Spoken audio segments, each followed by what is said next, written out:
Rainwater just went in my nose right now. Hey, what up, y'all? So I was just in there right now editing, and it dawned on me I had left a couple things out of that video that I needed to show you. So, number one, we normally will water the heaviest at sprouting phase, or during the sprouting phase, especially when we just take the microgreens directly out of the racks, kind of like I just did right now.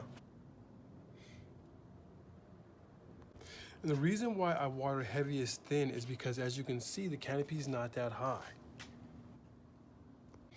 Meaning, during our hotter, drier times, that this microgreen tray, or these microgreen trays, are now going to dry out a lot faster because there's no canopy actually holding in a lot of that moisture. As the canopy begins to develop and gets taller and taller, it's now holding in more moisture, and at that time, I don't water as much. We water the same amount of times, but we'll just water those guys heavier.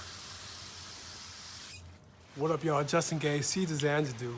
Watering microgreens. It always feels weird watering microgreens in the rain, but these guys stay inside, so we gotta water them regardless. I water my microgreens overhead from all phases. That's from the germination phase all the way up to full canopy phase. Unless, of course, they wilt, then I'll water them from underneath, but the goal is to make sure that they don't wilt. So, it's better for me to water on a daily basis. Stagnant water is not sitting inside of my microgreen trays for too long. I like to be able to wash that water through, and I really see that there's a big difference in growth when I do water them on a daily basis. Getting dripped on, man. Also, when watering on a daily basis, the likelihood of them falling over due to the weight of the water is a little less likely, seeing that they're being hydrated constantly. I mean, when the canopy does get too full and too long, yeah, eventually, you know, if you let them go too long, they will start to fall over due to the weight of the water. Hopefully you've already harvested those by then, or you're gonna be harvesting them very soon, or you have some means of watering them from underneath.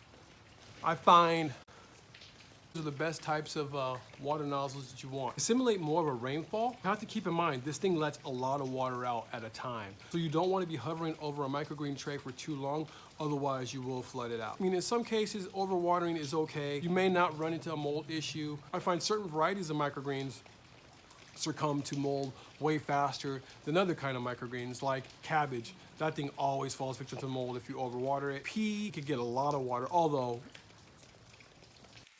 too much of anything good could be a bad thing, right? You don't want water to be pouring out of it. You don't want it too dry. You want to make sure that the moisture in the soil is moist, like a chocolate cake.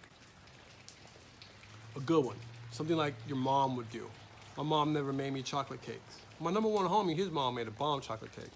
That was a yellow cake. It wasn't a chocolate cake. Whose mom makes chocolate cakes? Let's get to water. Now, when I'm watering, much like when I'm seeding, I'm aiming for the corners. That's like my biggest goal, is to hit those corners. If I hit those corners, I hit the whole entire tray, right? Pretty simple to do, but at the same time, I know that it's even, that the water is being evenly dispersed throughout the whole tray, much like the seeds. Now, when the canopy starts getting too tall, kind of like with these sunflower right here, and a lot of my other brassicas I got growing outside, I do kind of hold back a little bit more on the watering, believe it or not. That's pretty tall.